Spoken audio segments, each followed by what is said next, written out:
Hey guys, welcome back to the channel.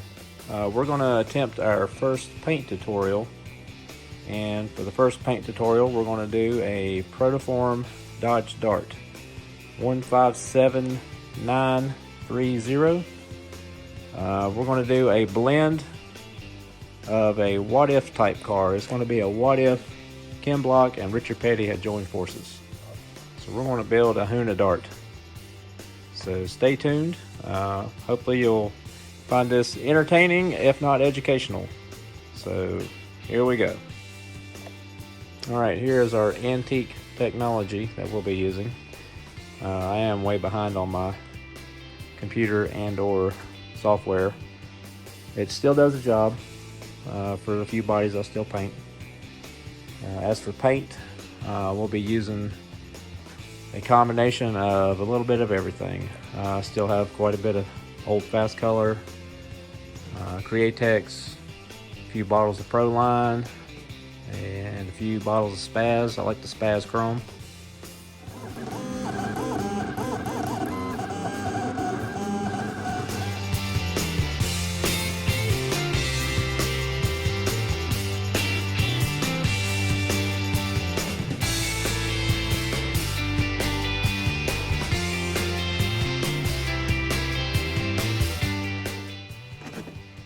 Alright, we're all masked up now. Used a combination of several different brands of tapes here. FBS, 3M, American. We're getting ready to start some color here. We're taped out for the chrome bumpers, grill, rear bumper, rear tail panel. Sometimes I use different color tapes to help identify as I go along. Helps it easier to unmask as I'm painting. So here we go. Alright, this blue, we're going for a Petty theme, so I use a lot of this bright blue, so I kind of custom mix it and I keep it in a big bottle because I use it on a lot of stuff.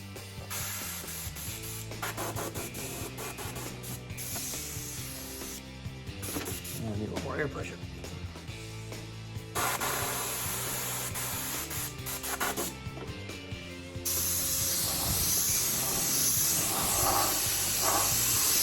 No need to cover it in the first coat. Light coats, this is water-based paint.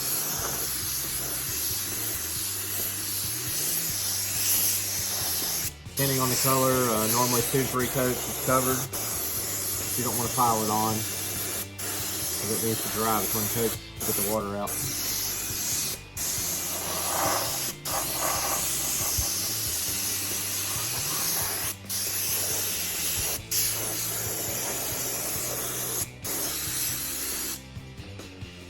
One, starting to get the idea.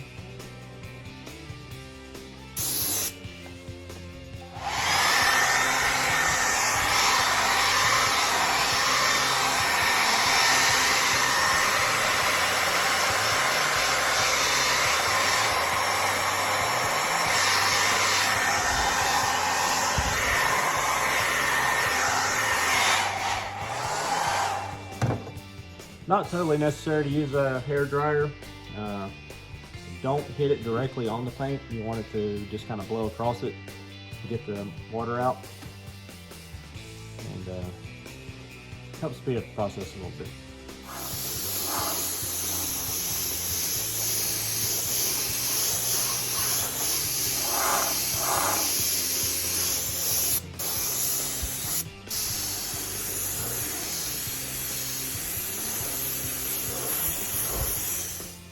Alright, just after 2 coats, we're getting really good coverage.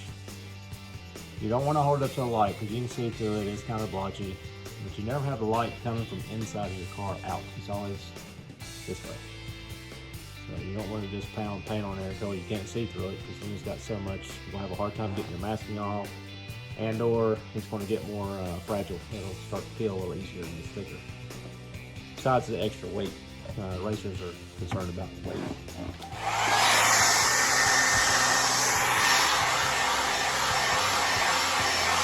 Alright, we're moving our fine line for our second color. It's going to be another shade of blue. You got to be really careful pulling it off of your pre-cut masking. sometimes it'll stick and pull your masking out before you want it to be pulled out.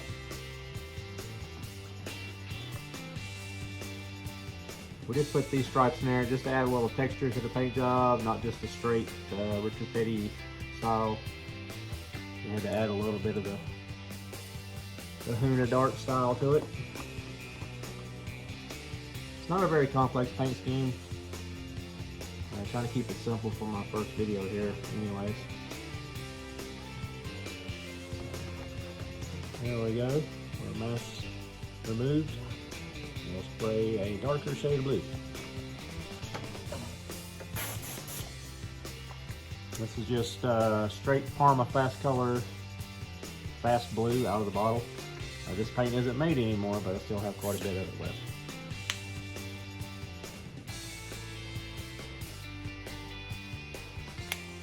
To give it a ghost-like, it's not truly like a ghost. If you're ghosting it, you'd probably use like a pearl and then spray your same color blue over it.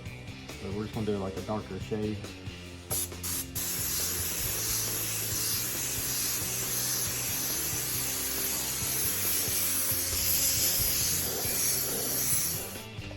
Put a light coat over the whole thing just to help on the next few rounds of colors that will come through so they don't show through.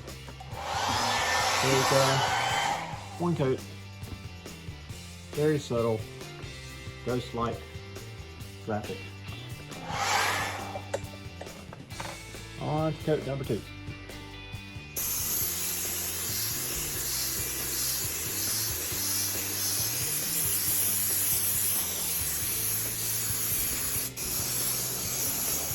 Alright, we got the next color exposed. You see the kind of subtle graphic in the blue there. The next color is going to be fluorescent red. And I do have a technique to put dark colors over lighter colors, because general rule is you always put your darkest color first. But same deal here. Be really careful pulling your tape off so you don't pull your pre-masking off. I got my door handles, the Huna Dart logos outlined, the numbers outlined, the bumpers are still here. So on with the fluorescent red. Alright, we got all of our fluorescent red on. The red, you ain't gonna pick it up in this camera as good. Very transparent. It's very critical that you get it evenly covered, because it will show, it will tend to be pink everywhere that you're a little light on. And that's fine if that's the effect you're going for, but if you're trying to get a solid finish, you need to make sure it's even across. So now we're going to pull out all the mask that's going to be white, because this has to be backed with white anyway. So while we're at it, we'll go ahead and spray our numbers, the letters in the quarters, our hood logo, and also the numbers on the hood. And the stripe is actually white also. So we'll go ahead and pull all this masking off, and we will get to spraying some white.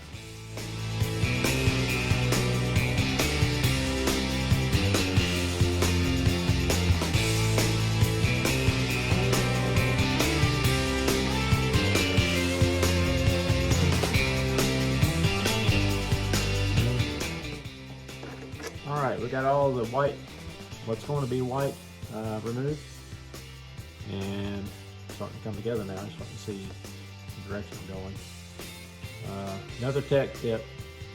I'm glad I didn't film this, but the quarter logo and the numbers I cut evidently with a dull blade, and I've been the last 30 minutes just trying to get these quarter panels peeled out, so just about had to scrap the body because that logo was not cooperating, but we got it. So on we go to the next color. We're going to back the red with white. It's going to make the color really pop. And then we'll have to back the white because we're going to put a darker color over the light color. So that'll be our other little tech tip as we go here. So let's spray some white.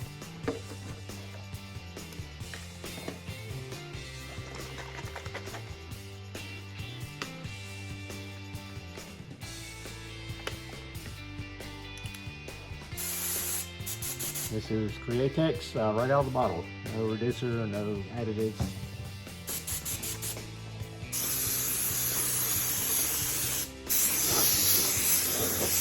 again with light coat. Don't want to pile it on. Piling it on also makes it difficult to find your masking.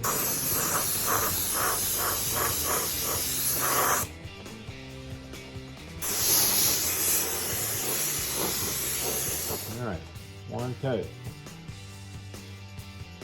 The red's really starting to liven up. It also helps the blue a little bit. So, on we go to coat number 2.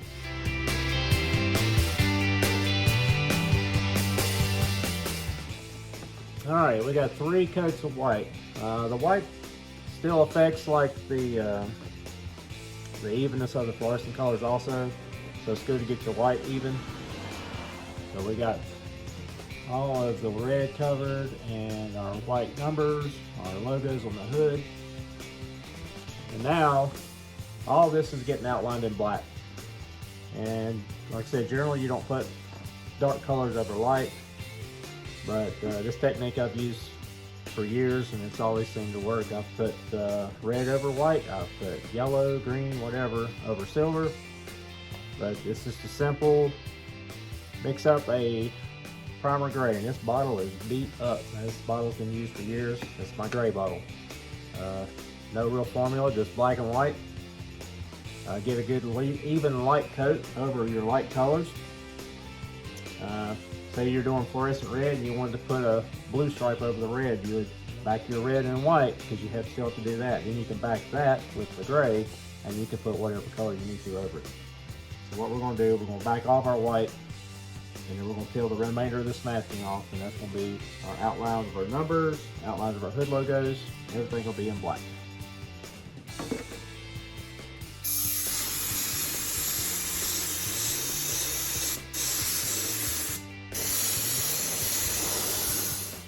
Again, you don't have to kill it, just a light coat.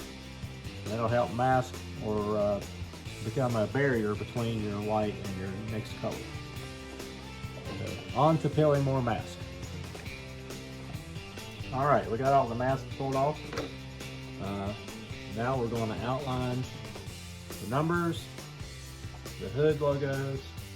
We're going to paint the front splitter, and we opened up the rear taillight panel. We're going to paint that black. Just another quick tip on using fluorescent colors. You got so much material build up to get the color covered enough, and then you back it, and then you back it again. You're looking at 6+ coats of paint. So definitely make sure this is dry between coats, and then after your final coat, before you go to pull any masking loose. Sometimes your masking will bridge, and when it bridges, this makes for a bad day because you start doing all this work and you pull that masking off and it peels your paint off around the edges.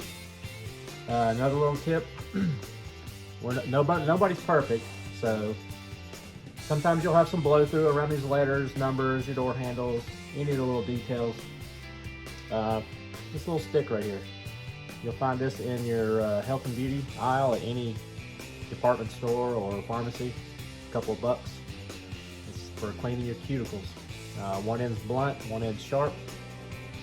You can take your hobby knife and you can sharpen the end. And if you got a little bleed through on the inside of the body, you can go in and clean your edges up, tighten things up a little bit. It works really good with the water-based paint, but I've also had luck with it using lacquer. Just take a little bit of rubbing alcohol, just right on the tip, and just rub around your edges, and it'll help clean up any of your edges, anything that blew through, to a certain extent anyways. If you got an edge or say a corner rolled up, especially a lot of the off-road bodies have a lot of bends and folds, and the tape won't stick down solid. But quick little tip to help clean edges up instead of just going forward and painting over it. So here we go. We're going to spray some black, and then we're going to do chrome bumpers, chrome grill, chrome door handles, and some chrome trim around the windows. So here we go.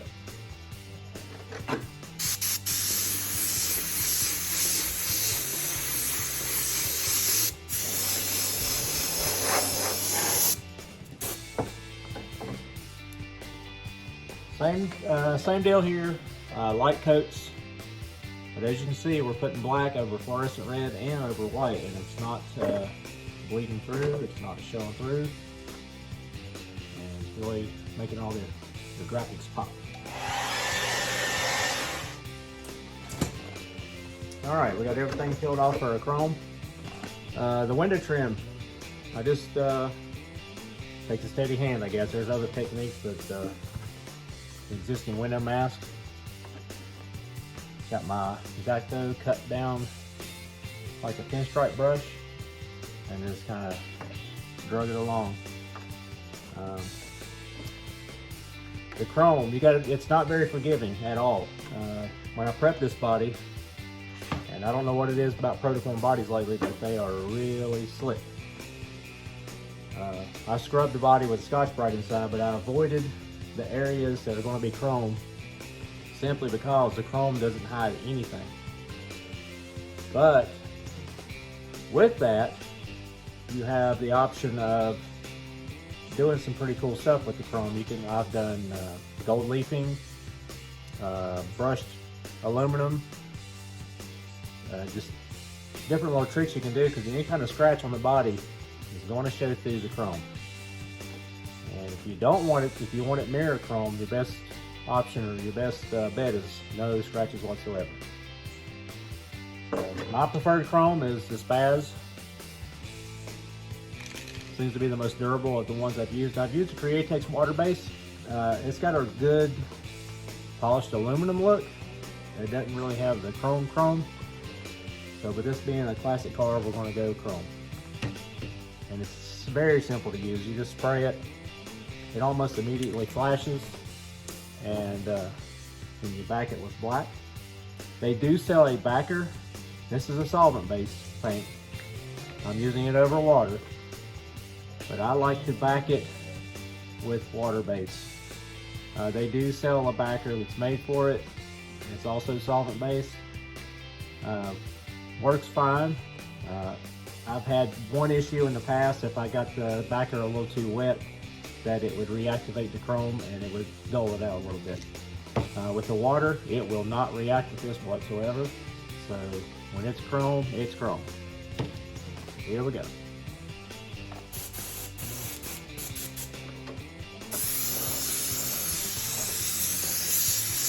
Extremely light coats with this.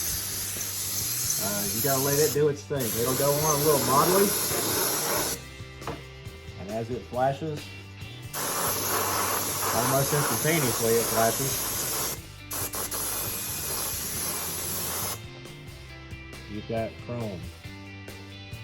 And to keep that chrome, that's where the backing comes into play. You have to back it. If not, it looks like a two-way mirror.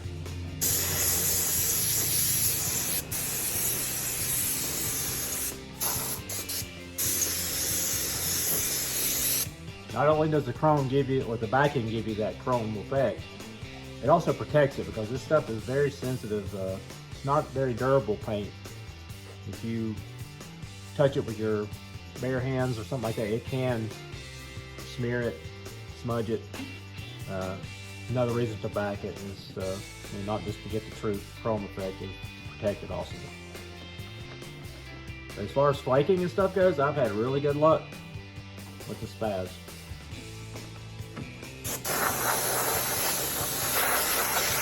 Just blowing some air on it just to help not really use any heat.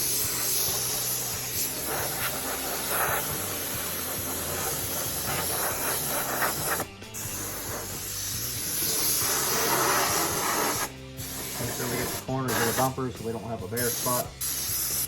And if this isn't covered completely and you go to back it, obviously your black is going to show through, and you're going to have a dark spot in your chrome.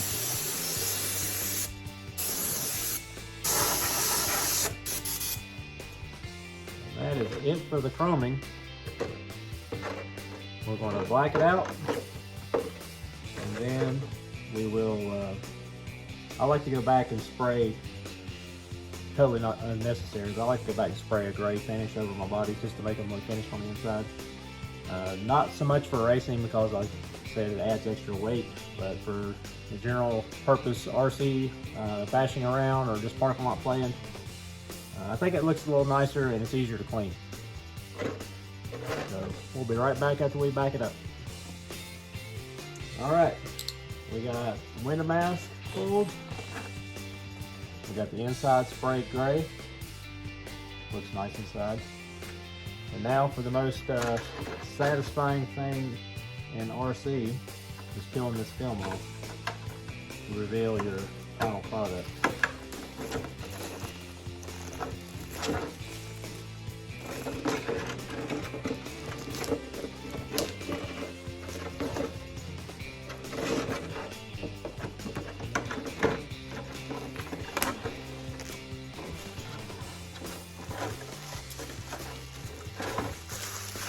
There it is, the Huna Dart. When I think of classic Dodge, first thing that comes to mind is a Hemi. And second thing, I'm a longtime NASCAR fan, so it would be Richard Petty. But this is going on a touring car, or a drift car. And what comes to mind with 43 is also Ken Block. So this is a tribute body. Just where we added a little bit of graphic, not just a straight Petty blue. To give it a little bit of a rally-esque drift type, NASCAR type, but it is a Dodge Dart. This was a vintage touring chassis or touring body, and there you have it. Be creative, mix things up.